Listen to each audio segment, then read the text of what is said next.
A beautiful Friday night here in Taylorville, Illinois, as the Taylorville Tornadoes take the field, and they'll receive to start this one off. It'll be Grant Cooper kicking it away for the Railsplitters as they now trot down to the bench. They haven't taken the field yet, and we look out there on the special teams for Taylorville, and they've got a couple guys back. I'll try and pick up one of them is number 35. And that is Zach Wilson. I think that's the guy that kicks their extra points, if I'm correct there. And I believe there's a number 33 is a Dalton Stokes. He's a junior, 5'11", 191. That's the two guys they've got back for the kickoff here. And the Railers yet to take the field. They've got the clock set on 12 minutes to get this game underway. Now here they come onto the field on that special teams. You see Brent Metalco along with Eric Sutton for the Railers. Also, Wes White, who made a great catch in the victory last week against Springfield. Connor Neitzel's out there for the Railsplitters.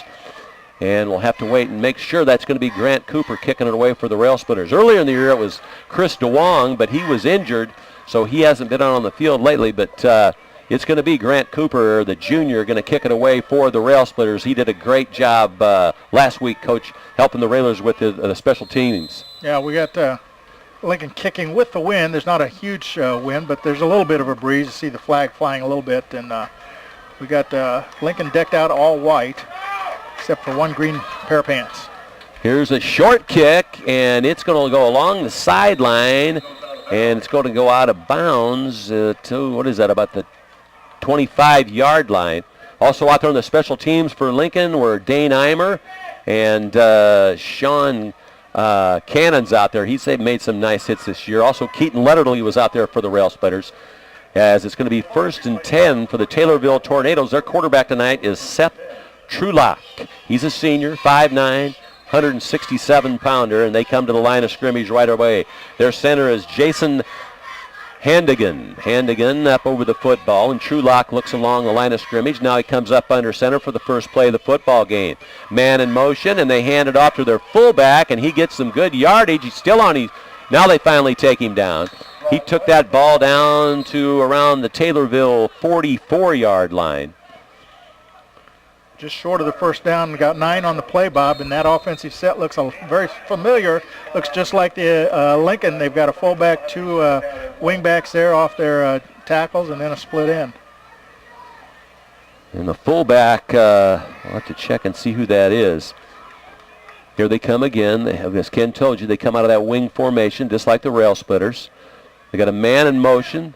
This time it looked like the quarterback just kept it, and I don't know if there was a flag on the play or not. Yeah, there was. It's laying right where the tackle was made, and the ball down to the 50-yard line on that play. Yeah, I think that's going to go against Taylorville. He did hand it off to his fullback, I think, that time, Bob. But they do it a little different in Lincoln. Lincoln, when they go in motion, they kind of go straight across. They kind of go a little deeper when they go in motion. At least they have on the first 2 plays, and it's going to be a walk-off against the Tornadoes. That was number 3, Matt Hayden. He's the guy that runs it for him. He's a senior, 6'1", and 167-pounder. Trulock goes to the sideline, and he gets the play from his head coach, Jeb Odom. And, of course, the head coach for the Railsplitters, Andy McDonald. McDonald in his second year. He's done a great job with the Railsplitters this year. Trulock, again, surveys the line of scrimmage of the Lincoln defense. Now he comes up under center. Man in motion, and this time they pitch it outside, and the runner for Taylorville gets down to about the Taylorville 48-yard line. That was Brock Lecter, and on the tackle for Lincoln was Metalco. Metalco wears the number 1, Brent Metalco. He's a sophomore, and he made the big tackle for the Railsplitters. They get spotted at the 47-yard line at Taylorville. Nothing too fancy, just some quick pitches and runs up the middle, Bob. And that was a 1st and 10. Trulock in the purple and white comes up. He's got a man in motion. They pitch it outside or on the right side. A nice hit there. Big tackle there, and that was by Connor Schmidt. Schmidt laid him out, and he came from his linebacker, his inside linebacker position. He's one of the senior captains, and he busted up Matt Hayden, the running back, who got the pitch. Nailed him right at the 48-yard line. Yeah, nice pursuit by Connor Schmidt, and Riley Reed was there also in on the tackle. Good recognition by the defense and good pursuit. One of the better hits we've seen all year, so it'll be 2nd and 10 now for the Tornadoes, and this time they're going to come out of the shotgun. Trulock's got a man in motion on the near side hash mark, and now he's going to pass it, going to throw it long upfield, and it's dropped. Man, he threw a nice pass out there. The intended receiver was their leading receiver, Blake Peters, and he laid that right out in his arms. He had beaten the coverage, and he just couldn't hang on to it. Yeah, Lincoln had two defenders back there, but he'd gotten behind him, and the ball was off his fingertips. I looked out on the far left side, and they had a guy swinging out of the backfield, was open down the left side too, fairly uncovered. So I was kind of glad to see him going deep instead of out to the left side. So that's going to be 3rd and 10 at the 48.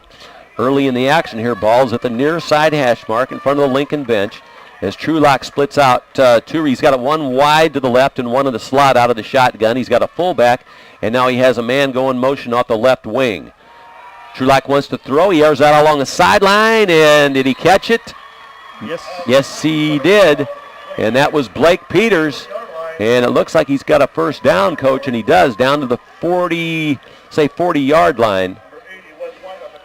Yeah, he had the first down by a couple yards, but a nice catch on the sideline. He had to go down to the ground. It was a low throw that he was out there in the flat, and Lincoln had a defender there, but it was a pretty well thrown ball. It was Wes White out there on the coverage, but yeah, that was a perfectly thrown ball. So it's going to be 1st and 10 for the Tornadoes at the Lincoln 40-yard line on that far side hash mark. Trulock this time comes up under center. He's got hands it to the fullback, and they stand him up right away, and he still struggles and fights for about 3 or 4 yards.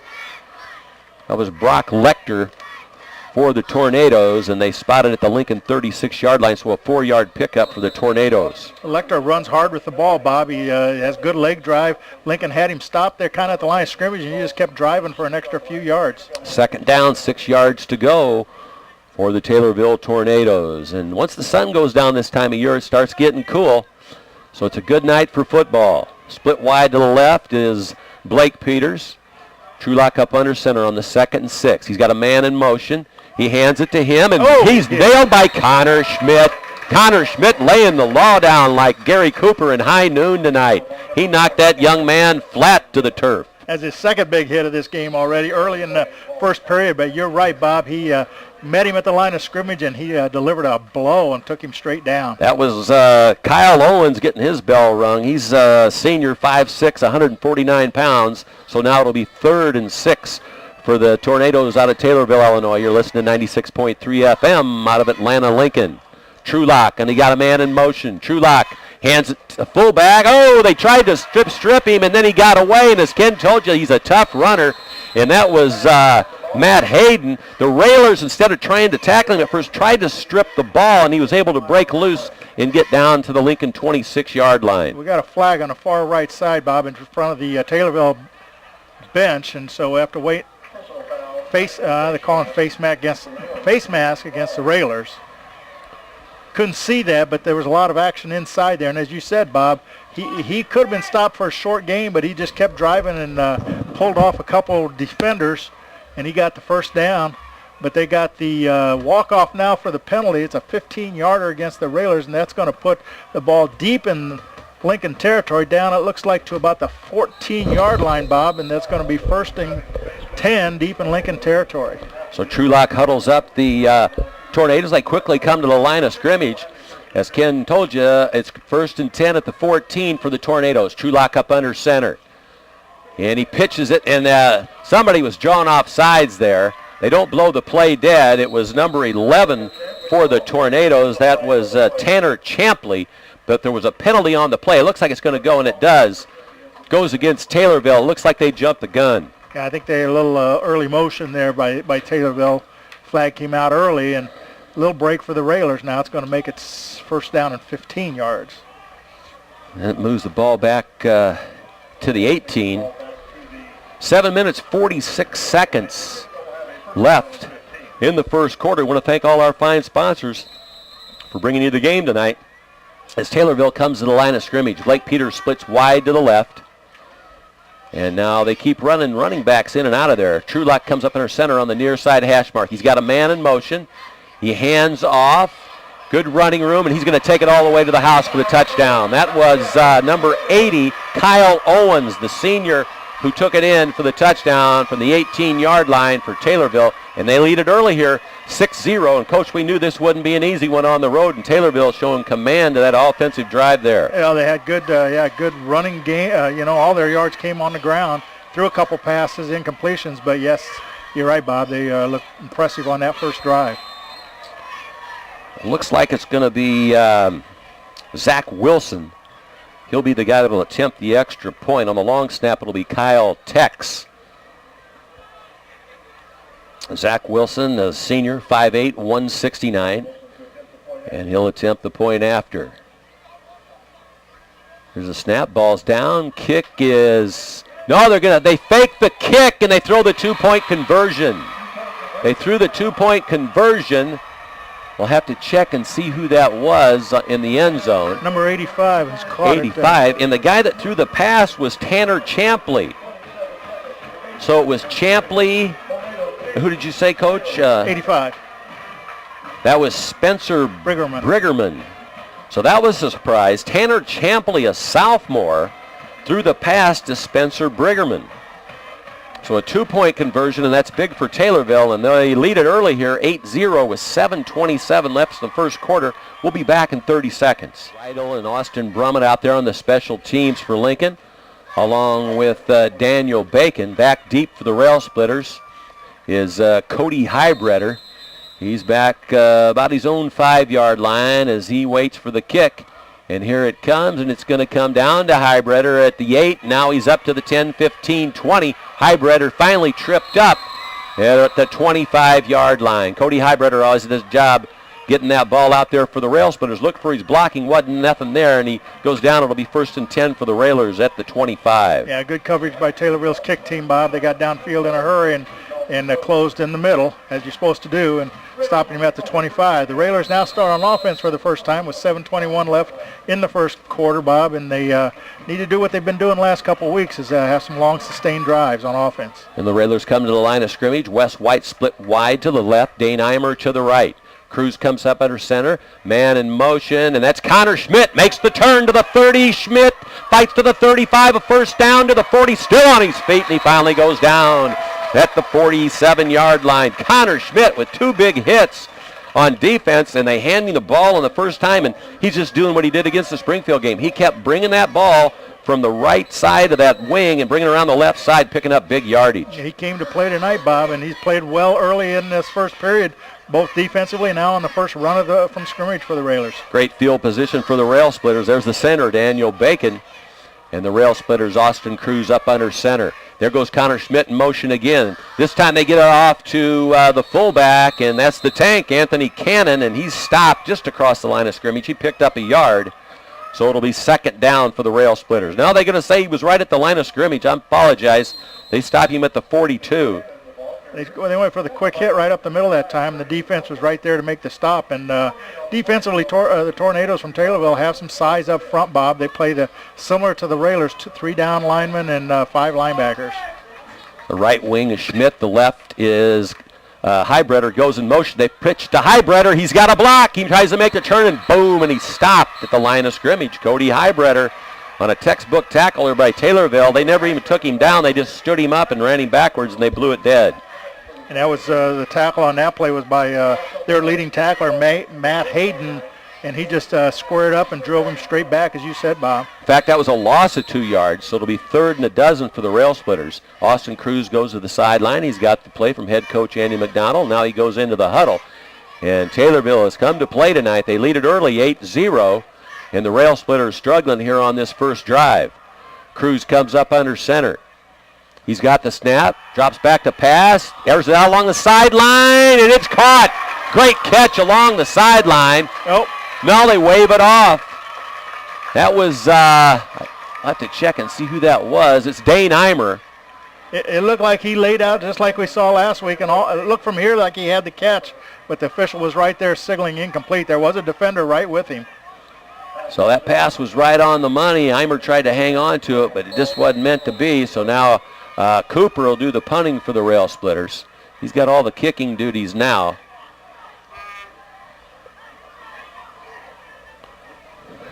Check that. That's the Ethan Kunkel on the long snap. He'll snap it back to Cooper. He's back deep. He's going to get that snap about the Lincoln 28.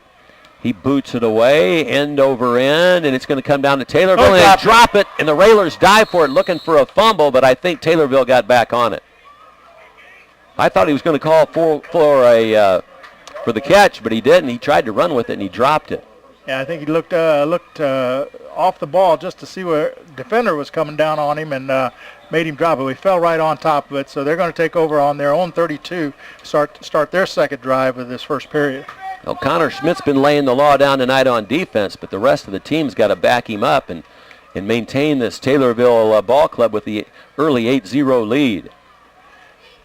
Taylorville now takes the field. The ball spotted out on the far side hash mark as Seth Trulock, the senior quarterback, comes up under center. Very tight wing formation for Taylorville. Now they got a man in motion. They hand it off to the fullback, and he's got good drive, and he gets down to about the 39-yard line. So a good pickup there, about a 7-yard pickup. And in the early going here so far, Bob, it's the offensive line of Taylorville beating the defensive line of Lincoln. They're just pushing them straight back. They're getting a great charge off the line of scrimmage, and the running backs are just following them and driving themselves. So it'll be 2nd and 3. That was Austin Brummett on the tackle for Lincoln. Comes Taylorville, again a man in motion. They hand it to the first guy through, and he still gets a good drive across the 45-yard line. It looked like to be Lecter, and it was. Down to about the 46-yard line goes Lecter, and he's got a first down for Taylorville. What the Railers are going to have to do at the line of scrimmage is take out those linemen, Bob, so they can't get pushed backwards, and then let the linebackers come in and try to make stops before those big gains. Defensively for Lincoln, up on that front line, the nose guard is Caleb Awe, and the defensive tackles are Austin Brummett and Riley Reed. 1st and 10 for Taylorville at their own 46. Again, they send a man in motion, and this time the quarterback keeps it, stays on his feet, finally gets taken down at about the Lincoln 42-yard line. That was Seth Trulock, and Brent Metalco finally made the tackle for the Railsplitters, but Trulock, they're going to spot the ball at the 42-yard line, where it'll be 1st and 10 for the Tornado with 4:20 left in the first quarter. They lead at 8-0. So far in this drive, it started on the Taylorville 32-yard line. They're in Lincoln territory now. The Railer defense hasn't had an answer. And now Tanner Champley, the sophomore, checks in. He's the guy that threw the touchdown pass, and he's the wing back. As this time they're going to pitch it to him. He's going to run around the left side, and here comes Metalco. Can't hang on to him, and another Railer trips him up. That was Cody Hybretter, who came up and hit him at the 40-yard line. Looks like they'll give him the extra motion he had going and spotted at the 39, but Cody Hybretter came up and made a nice hit. Well, and Metalco made the play. Brett Metalco chased him from behind, and that slowed him up, gave Hybretter the chance to come up and help make the stop. So that'll be 2nd and 7 for the Tornadoes. 3:30 left in the first quarter. Fast-moving football game. The early lead of the Tornadoes here at home for them, 8-0. As Trulock looks along the line, now he comes up under center. He's got a man in motion. Now he delays and calls timeout. He didn't like what he saw. Trulock went up under center, and then he popped back up and called timeout. So we'll take a timeout with 3:17 left in the first quarter. We'll be back. Out of that timeout, Trulock's going to come out of the shotgun at the linebackers for Lincoln. They're going to have to take a look. Here's Trulock's pass, and it's caught along the sideline, and Sean Cannon wraps him up, but not before the receiver. That was number 20, and that was Chase Kreitz. No, pardon me, that was Peters. That was Blake Peters who made the catch. And they're going to say he made it down to the 31-yard line. It'll be 1st and 10 for Taylorville out of that timeout. You know, Taylorville's doing the same thing they did in the their first series, Bob. They're just marching straight down the field. Now they're at the 31 of the Railers. On that near side hash mark, Trulock brings his troops up to the line of scrimmage. Railers got to try to solve this Taylorville offense. They got a man in motion. They hand it to him. He comes straight up the center, and he flips over, and he comes down to the 24-yard line, and that was Matt Hayden. That was Dane Eimer on the tackle, but as you said, Bob, it was he was well into the Lincoln secondary before he got hit there by Eimer. He went straight up the middle untouched. So now it's going to be 2nd and 3 for Taylorville at the Lincoln 24-yard line. 2:23 left in the first quarter. And the Railsplitters yet to solve this offensive thrust by Taylorville here in the first quarter. Trulock up under center. He's got a man in motion. And he gives it to him. He comes back up the center again, and he is down to the 20-yard line. A 4-yard pickup there, and another first down for the Tornadoes. That was Hayden again, their fullback, 6'1", 167-pounder. He runs straight up, and he just cuts right through that Lincoln line. They've got unofficially seven first downs here already, Bob. We're still in the first quarter. The linebackers for Lincoln, Austin Cruz, Connor Schmidt, Anthony Cannon, Brent Metalco, and Cody Highbreder. Trulock now at the 1st and 10 at the Lincoln 20-yard line. Comes under center, got a man in motion. Hands off to him. He gets some good running room, and he's finally taken down at the 10. He just goes in motion, Bob. They go in motion back to the fullback position, and then on the snap cuts straight up the field, up the middle, and gets the handoff and has some open running there right up the middle, this time down to about the 12-yard line. You know, they've looked at the films coming into this game, and they just see something that they can bust through in that Lincoln or line. And I think it's a matter of just executing better at the line of scrimmage right now. So it's going to be 2nd and a deuce for the Tornadoes at the Lincoln 12. This time Trulock's just going to take it off a left guard, and he picked up some yardage there. It's probably going to be close to a first down. Yeah, I think he's just short. It's going to be 3rd and short, but they're obviously in 4-down territory now, deep in Lincoln territory. Caleb Awe now checking back in for the Railsplitters. He's getting Brad Aper a break. Aper's been running in and out. As we said, coming in, he's back in the lineup for the Railers. We're glad to see him back in there, and it's going to be now 3rd and 1. We're in the red. The clock quickly running down, 34 seconds left in the first quarter. Split wide to the left is Blake Peters. Trulock comes up under center. He's got a man in motion. Hands it to the... Oh, man, he's ripped down right away. Who's there for the Railers? 79 and... 68. That's 68. Brummett and Reed. Might have been one other, too, but those are the main guys that hit him and stopped him for a loss. That was Lecter, and he didn't go anywhere, and that's going to run down the first quarter clock. The score here at the end of one quarter of play in Taylorville is the Tornadoes 8 and the Railsplitters 0. We'll be back.